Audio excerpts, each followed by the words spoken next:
மத்திய அரசு எங்களை செவுரு போட்டு தடுக்குது. இதெல்லாம் சட்டசபையில பேசுற பேச்சா? ஒரு முதலமைச்சர் செவுரு போட்டு தடுக்குது அப்படிங்கிறாங்க. ஏன் தடுக்கணும்? இப்போ நான் சொன்னேன், அண்ணாவுடைய பிறந்த நாள் அன்னைக்கு காஞ்சிபுரத்துல சொன்னேன், இந்த மெட்ரோ ரயில பத்தி சொன்னேன். நீங்க மாட்டிக்கிட்டு முழிக்கிறீங்க. ஏன்னா இவங்க ஆட்சி வந்தோன்னா கையெழுத்து போட்டு கொடுத்தாங்க. நாங்களே முழுமையா செஞ்சுக்கிறோம். அம்மா இருந்தப்ப 2 பேரும் சம பங்குல செஞ்சோம், தமிழ்நாடு அரசும் மத்திய அரசு. நீங்க அதுபடியே செய்ய வேண்டியதுதானே. அதை விட்டுட்டு என்ன சொல்லிட்டாங்க, நாங்க மட்டுமே செஞ்சுக்கிறோம்ட்டாங்க. ஏற்கனவே 8 லட்சம் கோடிக்கு மேல கடன்ல இருக்கோம். அரசாங்க ஊழியர்களுக்கு மாச சம்பளம் 1ஆம் தேதியே கொடுக்க முடியல. அதுதான் இப்ப போயிட்டு இருக்கு. இதுதான் நிலைமை. ஆனா இவ்வளவு தெரிஞ்சும் நீங்க நாங்களே பண்றோம் அப்படி நீங்க சொல்லியிருக்க வேண்டாம். அதுக்குதான் நான் இப்ப சொன்னேன், இது தவறான முறையில போறீங்க.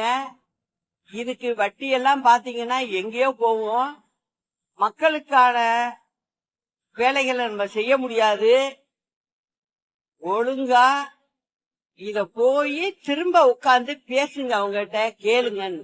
அவங்க என்ன சொல்றாங்க, நீங்களே செஞ்சுக்கிறேன்னு தானே சொன்னீங்க. கேட்கதானே செய்வாங்க. நீங்களே தானே செஞ்சுக்கிறேன்னு சொன்னாங்க. அப்படி இருக்கும்போது இப்ப சொல்றீங்களே நாங்க சேரலன்னு சொல்றீங்களே. நீங்க எழுத்து மூலியமா கொடுத்துருக்கீங்க, தமிழ்நாடு அரசு கொடுத்துருக்கு. அத காமிச்சு கேட்டாங்க.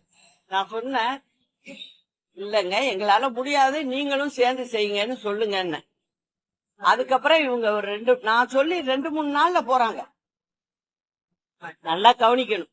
நான் சொன்னேன்னா 3 நாள்ல வேலை கொஞ்சம் நடக்குது. அதுதான் உண்மை.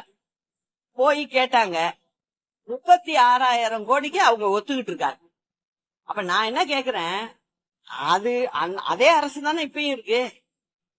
நீங்க வழியா முறையா போய் கேட்டீங்கன்னா ஏன் கொடுக்க மாட்டாங்க அவங்க? 36,000 கோடி கொடுத்தவங்க மீதி இதுக்கு கொடுக்க மாட்டாங்களா என்ன? அப்ப எந்த செவரும் உங்களை தடுக்கலையா? போய் வாங்கிட்டீங்கல்ல. அதே போல இப்பயும் சொல்றேன், கெட்டுப்ப இல்ல. இந்த 1 வருஷத்துக்குள்ள நமக்கு வர வேண்டிய பணங்களை முறையா போய் அவங்கள்ட்ட பேசி கேளுங்க. நீங்க முதலமைச்சரா செயல்படுங்க, திமுக தலைவரா செயல்படாதீங்க. ஏன்னா மக்கள்கிட்ட வாக்கு வாங்கி நீங்க வெற்றி பெற்று முதலமைச்சர் ஆயிருக்கீங்க.